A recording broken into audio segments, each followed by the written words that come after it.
बड़ी विचित्र स्थिति है साहब। दुबले पतले आदमी की बहुत विचित्र समस्याएं होती है। घर से जब भी बाहर निकलता हूं, पत्नी 2-3 रुपए की चिल्लर मेरी जेब में डाल देती है और बोलती है कि पड़े रहने देना, खर्चा मत करना। मैं पूछता हूं इससे क्या होगा, तो वो कहती है जी घर से बाहर जा रहे हो, कहीं तेज हवा चले, आंधी चले, जेब में वजन रहेगा तो उड़ोगे नहीं। क्या बात है यार, क्या अतिशयोक्ति अलंकार है। वाह वाह वाह वाह वाह। नहीं, उस बेचारी को मेरी बहुत चिंता है साहब। करना भी चाहिए, आखिर मेरी पत्नी है, मैं उसका पति हूं, कैसा भी हूं तो क्या हो गया। हाँ, उसकी मांग का सिंदूर हूं, हालांकि चुटकी भर हूं। नहीं, इसमें हंसने क्या बात है, सिंदूर तो चुटकी भर ही काम में आता है। कोई ज्यादा हो तो ऐसा थोड़ी कि मुट्ठा भर भर के माथे पे लगा। ये ज्यादा तो सब वेस्टेज ही है, काम का तो मैं ही हूं। मैं बता रहा था, पत्नी बेचारी मेरी बहुत चिंता करती है, फिक्र करती है, पर एक समस्या भी है। कहने में अच्छा तो नहीं लगता है, पर अब आपसे क्या छुपाना, बता ही देता हूं। वो मेरे कंट्रोल में नहीं है यार। अच्छा है तो ऐसे कर रहे हो जैसे आपके कंट्रोल में। ये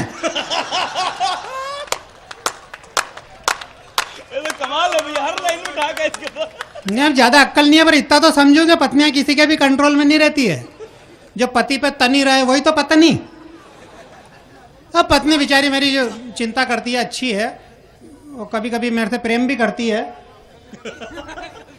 हाँ, तो अब 24 घंटे लड़ना झगड़ तो नहीं सकती है वो। उसको कई बार मेरी नाम से समस्या हो जाती है। महिलाएं जब आपस में बैठती है, एक दूसरे को अपना परिचय देती है, बोले मेरे पति बुद्धि प्रकाश है, एक कह देती मेरे पति देवकरण है, तो मेरी पत्नी भी बेचारी बोल देती है कि मेरे पति अकेला है। तो सुन के उन औरतों को बहुत गुस्सा आता है कि अरे वाह, वो तेरे अकेला है तो हमारा कोई 2-2 4-4 है क्या। बहुत अच्छे। वो बेचारी बड़ी मुश्किल से समझाती है कि यह बात नहीं है, दरअसल उनका नाम ही अकेला है। ऐसी ऐसी समस्याएं आती है साहब। मैं कहीं भी जाता हूं तो लोग मुझे देख देख के हंसते हैं, मेरी मजाक उड़ाते हैं, मेरी काया देख के, तो मुझे बहुत बुरा लगता है। आदमी की काया क्या देखना, आदमी के मन को देखो, उसका व्यवहार देखो, बोली चाली अच्छी हो तो आदमी अच्छा, नहीं तो भले आदमी बुद्धि प्रकाश जी जैसा हैंडसम हो, न लखन नहीं हो, तो क्या काम का। नहीं, हंसने की बात नहीं, मैं उनके लिए नहीं कह रहा हूं, मैं तो उदाहरण दे रहा हूं।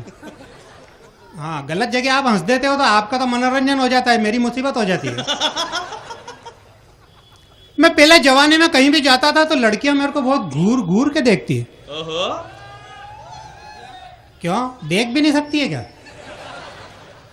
तो मैं क्या समझता था यार कि मैं बहुत हैंडसम हूं। वो तो बहुत दिनों बाद पता चला कि लड़कियां तो जहां भी जाता हूं मेरी मजाक उड़ाती है, आपस में कहती है करी देख देख कैसा लड़का जा रहा है, सूखे सांटे जैसा। तो ये जो मेरी मजाक उड़ाते हैं, पहले उनके लिए 2 पंक्ति कहता हूं। वाह। क्या ऊपर ऊपर से क्या देखते हो रे। मेरे को गुस्सा आता है तो मैं ऐसे ही बकता हूं, और तो क्या कर सकता हूं। क्या ऊपर ऊपर से क्या देखते हो रे, कोई अंतर परख कर तो देखो, सूखे सांटे में भी रस मीठा है, कोई चक्कर तो देखो। मारे सूखे सांटे।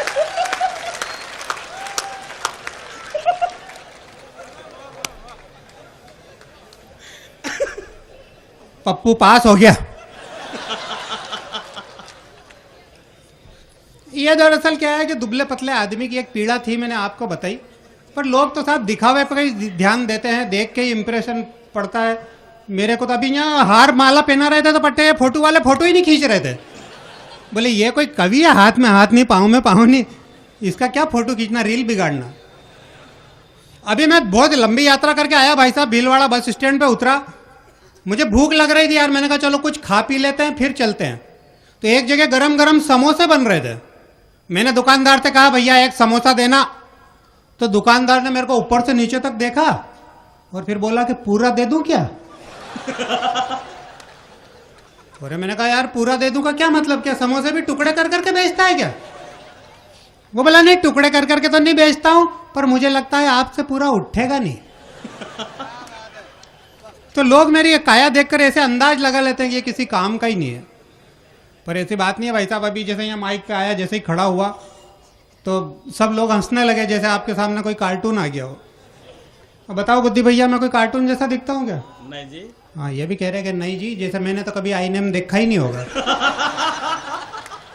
क्या स्पिन बोले यार। हाँ, मतलब मैं तो आईना देखता हूँ भाई साहब क्या, और आईना देखना कोई मामूली बात नहीं है भाई साहब, बहुत मुश्किल काम है, बहुत हिम्मत का काम है। वाह। हर आदमी आईने के सामने खड़ा नहीं हो सकता है, क्योंकि सच बोलता है कमबख्त आईना। वाह। हाँ, इसलिए उसके सामने खड़े होने में बहुत हिम्मत चाहिए। और इससे भी ज्यादा हिम्मत की बात अगली पंक्ति में कह रहा हूँ साहब, बात अगर अच्छी लगे आप तक पहुंच जाए तो यहाँ से वहां तक सबका आशीर्वाद मिलना चाहिए कि सच बोलता है कमबख्त आईना, बहुत बदनाम है, पर सच को कबूल करना भी बड़ी हिम्मत का काम है। क्या बात है। पर सच वाह को वाह वाह।